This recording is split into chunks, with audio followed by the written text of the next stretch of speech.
worried about losing your job, and you're worried about podcasts taking over, and who's the source of news, and we said Donald Trump was Hitler, but half the country disagreed with us, and he won, and this is and Joe Rogan believes in dragons. You're worried about losing your job, and you're worried about podcasts taking over, and who's the source of news, and we said Donald Trump was but half the country disagreed with us, and he won, and this is, and Joe Rogan believes in dragons.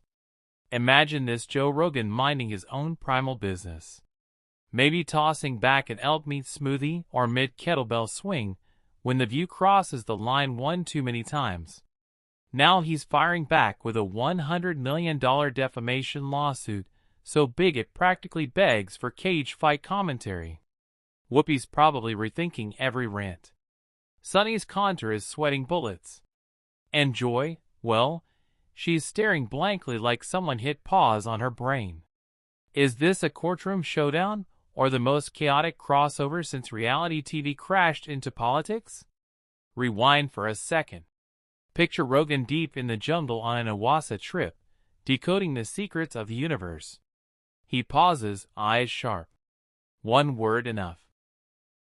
After years of being the internet's MMA guru and verbal punching bag for the View's drama crew, Joe finally said what half the country's been wanting to yell back. Want a more serious tone, or keep it spicy and sarcastic? That's why people like our show, because they know that we are checked by ABC News, but we're checked by everybody. Yeah. I mean, if we're wrong, we have, the legal note here. Hey, this is the most important part. This was right after she was saying, "We are run by ABC News. You should trust us, not Joe Rogan, who believes in dragons." This circus has gone on long enough. Joe Rogan's been labeled everything short of a Bond villain by a panel of self-important media elites who treat gossip like gospel. But now, the man who treats reality like a sparring partner is heading to court with no gloves and no filter. Enter The View, also known as the Daily Brunch Club, where 5 media divas sip ego-laced lattes and act like glancing at a headline makes them experts in constitutional law. It's a table full of unchecked opinions, louder than logic, and somehow messier than a reunion episode of The Real Housewives. 5 hosts, 1 table, 0 facts, and enough smug energy to power a Tesla factory. In their infinite wisdom, or complete lack thereof, they decided it was brilliant to take aim at Joe Rogan, accusing him of just about everything except starting the apocalypse. They dragged his name through the dirt like it was a trial run for defamation hour, tossing accusations around like confetti at a scandal parade. Here's the kicker. Joe didn't even engage. Didn't appear on the show. Didn't throw a tweet. Didn't send a care package of elk jerky. Nothing. But somehow, he ended up the main course on their buffet of bad takes. Joy Behar rolled her eyes, with enough force to trigger a seismic event, while Whoopi laid down one of her trademark holier-than-thou sermons. Like she hasn't rewritten her own history mid-episode. So what did Rogan do? He did what most people wish they could do when the TV talkers won't shut up.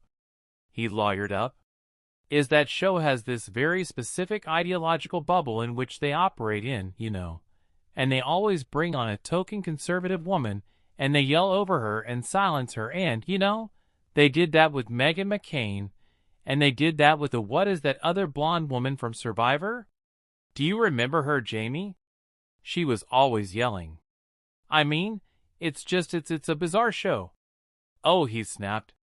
And just like that, Joe Rogan dropped a $100 million lawsuit on The View, like a steel chair crashing into a WWE ring.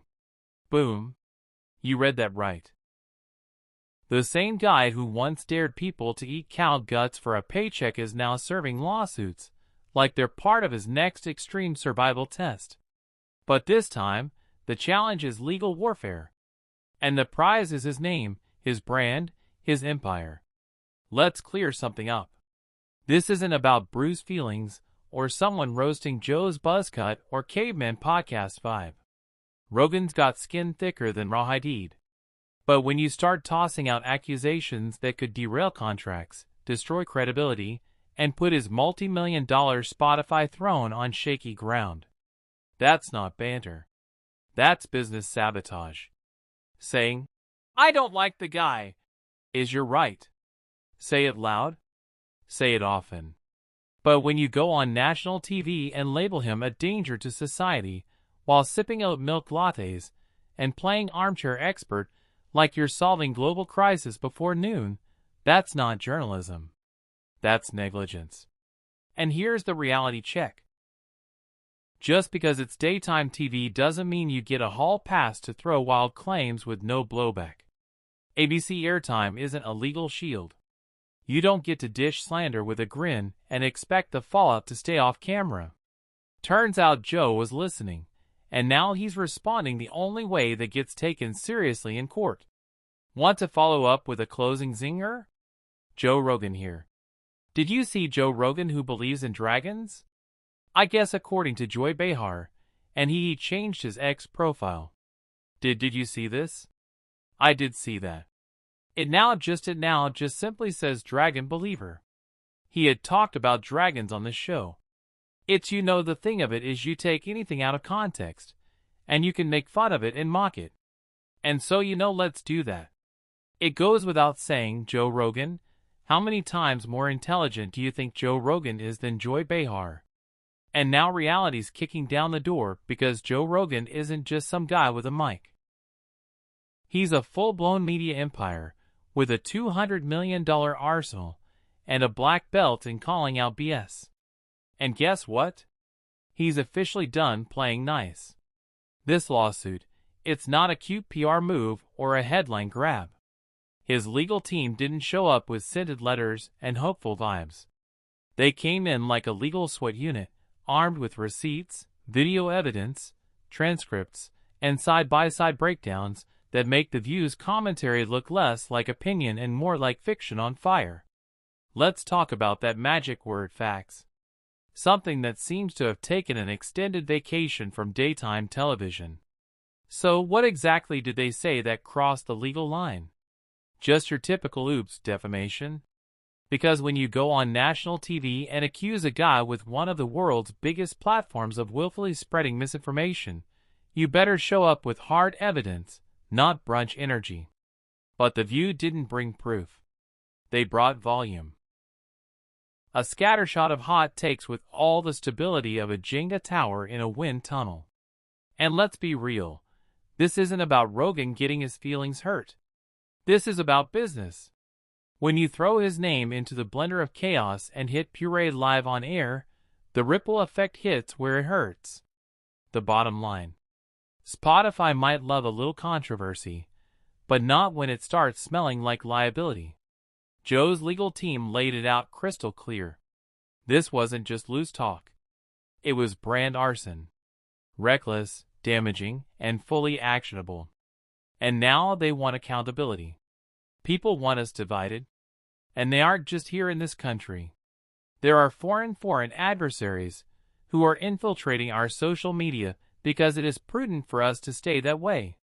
So when you see something that really pisses you off, you should triple check that one. Really, really bad information that's going out there. Well, in defense, there are some really good it's possible that Donald Trump did roam the earth when dinosaurs were here. There are some really good news, a kind of influencer types, and I think it's great that they're getting information about global and current events in front of younger people who maybe don't tune into traditional media. But to Sarah's point, there has to be some fact-checking and actually verification.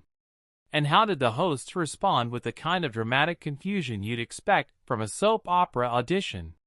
Joy Behar looked like someone told her the wine club was canceled indefinitely.